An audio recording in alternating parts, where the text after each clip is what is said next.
Muy buenas noches, martes 29 de noviembre, las 8 de la tarde aquí en España, a falta de 2 horas para que cierre Wall Street, a falta de 2 horas para que los índices cierren. Estamos viendo hoy una jornada mixta, tenemos por el lado del índice Dow Jones, tenemos territorio positivo, tenemos ahora mismo más 0,09%, más 0,10% el índice. Y por la parte del S&P 500 en territorio negativo, pero mejorando ahora a últimas horas de la sesión. Parece ser que podríamos ver el positivo ahora durante el cierre.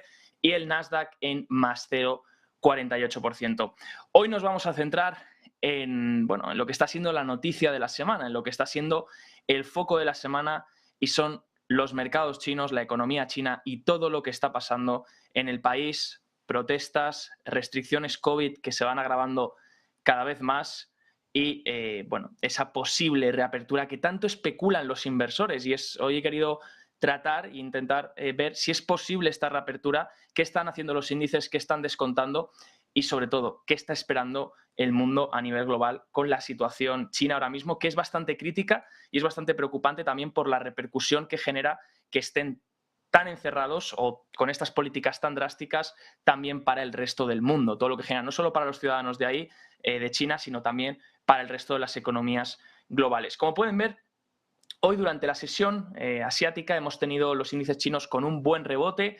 El Hang Seng ha tenido un rebote del 5,24%, el Shanghái un más 2,31%, el FTSE China un más 3,84%. Si miramos el Hang Seng, vemos que ya llevamos varios días subiendo, más o menos desde el 31 de octubre, que es donde se empezó a especular esa idea de reapertura de China. ¿Se acuerdan que vimos un informe aquí en el cierre de Wall Street donde Goldman Sachs anunciaba y decía: China va a tener un rally de más del 20% por esa posible reapertura? Bueno, la reapertura no ha llegado, pero el rally parece ser que sí que se ha visto reflejado en los mercados. Por tanto, le podríamos dar medio punto ahí a Goldman. Y como estamos viendo, pues tras la desestabilidad de los últimos días, de la última semana, todo lo que ha pasado tanto en la planta de Apple como ha pasado en la ciudad que se denomina Apple por todas esas restricciones, también lo que está pasando con todas las protestas y con todas las restricciones a medida que aumentan los casos. Vamos a ver hoy en este análisis cuáles son los mayores desafíos que tiene China ahora mismo y que mencionó Ray Dalio, que recuerden que Ray Dalio es uno de los inversores que apuesta por el liderazgo de China en el largo plazo, que dice que al final la parte, lo que es el país de China, se quedará con el liderazgo mundial, quitando ese liderazgo a Estados Unidos, pero que Estados Unidos ahora mismo se encuentra en esa fase de declive. Ray Dalio tiene un libro muy bueno que se llama The Changing World Order, el cambio de orden mundial, donde argumenta esta tesis, donde explica cómo han ido en el pasado funcionando todos estos dominios de ciertos países y a nivel mundial, y cómo todos pasan por un proceso cíclico, un proceso de crecimiento, para luego acabar en un proceso de declive, que sería en el que sitúa Ray Dalio a Estados Unidos. Hay mucha controversia sobre si eso será realidad o no, sobre si China será el siguiente líder mundial, pero como pueden ver, pues Ray Dalio sigue creyendo en ello. Lo que pasa es que ve 8 desafíos muy importantes en China ahora mismo, y faltaría más por la situación en la que están. Hemos visto una situación muy, muy, muy dura desde principios de la pandemia. Hemos visto la situación económica cómo ha ido a peor, hemos visto cómo la situación COVID no se soluciona y hemos visto también cómo los datos económicos no están yendo bien. Estamos además con un Banco Central chino que está estimulando la economía y todavía no vemos mucho reflejo de ello, sobre todo recuerden, la parte inmobiliaria, el sector inmobiliario, todo lo que sufrió China y lo que está sufriendo con ese apartado que veíamos ya hace unos cuantos meses. Bueno, los mercados de Hong Kong y las acciones chinas han subido hoy, como les he comentado, después de que los expertos en salud del gobierno chino lanzasen un anuncio. Han lanzado un anuncio no programado durante esta noche, en el que no solo prometieron acelerar las vacunas, sino que también van a evitar las restricciones excesivas que se están aplicando. ¿Será esto verdad? ¿Será esto mentira? Ahí ya cada uno debe hacer un poco su especulación, porque es verdad que también se lleva hablando mucho tiempo de que las restricciones iban a acabar cediendo, iban a acabar tranquilizándose, y parece ser que cada vez la situación va peor. ¿Por qué? Todo esto se produce después de que hayan estallado los disturbios durante el fin de semana en ciudades que hemos visto desde Beijing hasta Shanghái y Shenzhou. La gente está frustrada con las políticas de cero COVID que han interrumpido la actividad empresarial y han frenado el crecimiento económico. Algunos cantos de protesta que se están viendo en vídeos dicen: dame libertad o dame muerte. Otros dicen: no quiero un test COVID, quiero libertad. Y es que todo se basa al final en lo más intrínseco del ser humano, demandar, cuando las restricciones llegan a tal punto en el que te quitan la libertad, se ve que los ciudadanos salen a la calle y reclaman ese derecho, y es lo que estamos viendo en China. También es preocupante, se están viendo imágenes de drones avisando de ese toque de queda, de que no se puede salir de casa y diferentes restricciones. Aún así, se dice que este comunicado que ha salido durante esta noche, pues que se van a reducir estas restricciones tan excesivas. Se demuestra, al final, la Comisión Nacional de la Salud ha dicho en un comunicado que la tasa de vacunación de la primera dosis de la vacuna para personas mayores de 60 años ha superado el 90%, pero aún es necesario seguir haciendo un buen trabajo de vacunación completa y reforzar la inmunización para las personas de 60 a 79 años, especialmente aquellas mayores de 80 años. Hay que recordar que en China, y esto lo explicaba Ray Dalio en uno de sus artículos, en China, y ahora vamos a ver los 8 desafíos que comenta Ray Dalio en su artículo, pero hay que recordar que en China hay muchas personas mayores. Unos 175 millones de personas tienen más de 65 años en el país y la mayoría ni está vacunada o no quiere vacunarse. Y los hospitales ahí tampoco tienen capacidad para asistir a este gran número de personas. Bueno, como hemos dicho, el Hansen hoy sube cerca del 6% porque, como lo expresa Sofía Horta de Costa de Bloomberg, se están viendo posibles señales en el camino hacia la reapertura. Pero yo repito, y desde mi punto personal diría, no nos emocionemos antes de tiempo. Llevamos viendo este juego durante todo el año. Este juego de se va a reactivar la economía, se va a hacer la reapertura total de la economía, se lleva diciendo todo el año y durante todo el año no está llegando. También se hablaba durante todo el año de que las disputas contables entre los ADRs chinos y las auditorías estadounidenses, la comisión estadounidense, estaban llegando a más acuerdos, pero luego siempre surgen algunos problemas que todavía agravan y hacen que eso todavía lleve tiempo. Bueno, si miramos el anuncio programado que han publicado los expertos de salud del gobierno, hablaban de las vacunaciones, dicen que hay un enfoque en la vacunación de los ancianos. Esto puede parecer obvio, pero es uno de los principales obstáculos, como hemos dicho, para la apertura de China, y se está pidiendo a los residentes mayores a asumir la responsabilidad de su propia salud.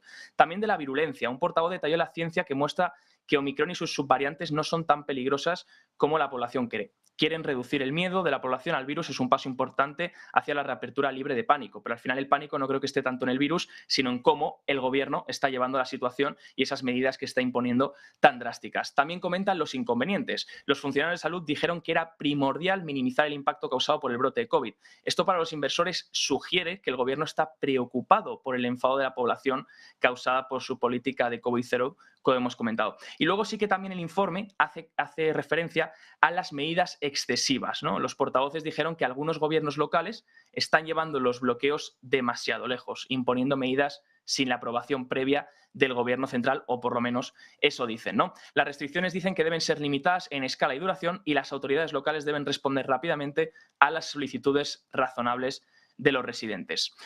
Sea como sea, no nos emocionemos todavía antes de tiempo con esa reapertura, como está haciendo el mercado, que fíjense, el Nasdaq Golden Dragon China Index ahora mismo ya acumula un 23% de subida este mes, lo que apunta a la mayor subida mensual registrada. Recordemos que estas subidas, este rebote, que parece un rebote, pues, y de hecho es un rebote pequeño con respecto a la caída que lleva acumulada el índice, pues este rebote comenzaba con esa especulación de reapertura. Pero si finalmente estas acciones no se van viendo en el mercado y van continuando las protestas y no vemos que el gobierno empiece a reducir esas medidas excesivas, pues tendremos que tener cuidado por ese trade que ha comprado el mercado de reapertura, que posiblemente a lo mejor no llegue, o sí iremos viendo cómo evoluciona. Aún así, lo importante, China se enfrenta a 8 grandes desafíos, como mencionaba Ray Dalio. ¿Cuáles son estos 8 grandes desafíos para convertirse, según Ray Dalio, en el largo plazo en el líder mundial, pero que todavía no parece ser que vaya a llegar a ello? El problema inmobiliario sería el primero, y el endeudamiento del sistema financiero. El sector inmobiliario, ojo, representa alrededor del 25% de la economía china y el 70% de la riqueza, por lo que su caída tiene efectos directos en la economía. También efectos indirectos, como los de financiación. Ray Dalio dice que este problema no se ha abordado pronto, por lo que ha permitido que estos problemas de deuda se propaguen y ahora son difíciles de erradicar. El segundo problema o desafío que menciona Ray Dalio es el COVID. Lo acabamos de decir, acabamos de explicar cómo el COVID está debilitando la economía y está provocando ciertos descontentos y revueltas. En China hay muchas personas mayores, lo hemos dicho ya, y ese es uno de los casos más importantes. Tercera, la intervención del capitalismo y a las empresas tecnológicas está teniendo efectos adversos, entre ellos que estos cambios de política son un giro de 180 grados. De hecho, las empresas son muy acusadas también de, como hemos visto durante este año, tanto de monopolio, tanto esos ADRs chinos, hay muchas disputas, como hemos comentado, entre la Comisión estadounidense y los agentes o los gobernantes en China por no querer dar toda esa información que requieren la Comisión estadounidense, ¿no?, para poder listar esas empresas en los índices. Y hemos visto durante todo este año esos rumores de que posiblemente algunos ADRs pudiesen deslistarse y tener que empezar a comercializarse únicamente en la bolsa de Hong Kong. Cuarto sería la guerra comercial con Estados Unidos, que está teniendo un efecto negativo en la actividad económica. Ray Dalio dice que USA y China están ahora en una guerra comercial, una guerra tecnológica, una guerra de influencia geopolítica y una guerra económica y peligrosamente cerca de una guerra militar. Esto obviamente está afectando negativamente a la inversión extranjera y producción en China. Debido a una posibilidad de ir a peor, las empresas están trasladando mucha de la producción a otros países, como por ejemplo India, Vietnam, México y otros. El quinto sería la economía mundial está empeorando y la inflación y las políticas monetarias estrictas para combatirla. Todo esto son malos para las exportaciones chinas y también para las entradas de capital. El sexto desafío es este ambiente de grandes controles y riesgos. Viene un poco ligado al segundo desafío que hemos dicho de las políticas COVID, pero al final hace que los inversores y tomadores de decisión están más inclinados a tomar decisiones malas o tomar decisiones seguras en vez de arriesgar e invertir. Las decisiones políticas y del sector privado hacen que sean muy difíciles. Por último, la demografía, como séptimo punto, es un problema financiero y económico excepcionalmente grande en China que está perjudicando al crecimiento más que en el resto de países. Y el octavo cita a Ray Dalio, que este no es tan comentado y me ha sorprendido, que serían los problemas meteorológicos y climáticos que sufre el país.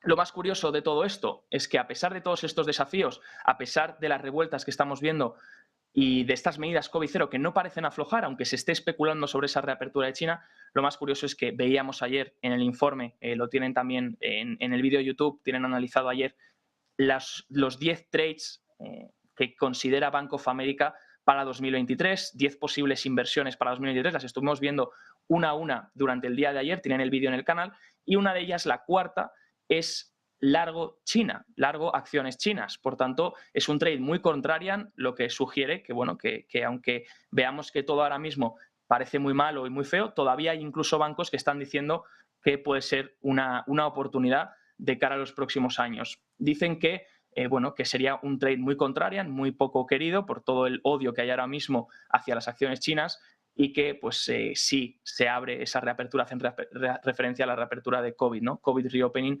sería lo alcista, sería bullish para el país. Obviamente, lo que hemos dicho, todavía no deberíamos emocionarnos, aunque estos agentes nos estén diciendo que sí, que las medidas van a aflojar y que se va a solucionar. Lo que estamos viendo sí ya es una reacción por parte del pueblo y eso pues tarde o temprano tendrá que tener un resultado. Ya veremos si lo consiguen o no. Dicho esto, tenemos con nosotros ya a nuestros invitados del debate para preguntarles por todo esto. Vamos a ver durante el día de hoy reunión de la OPEP, precios del petróleo.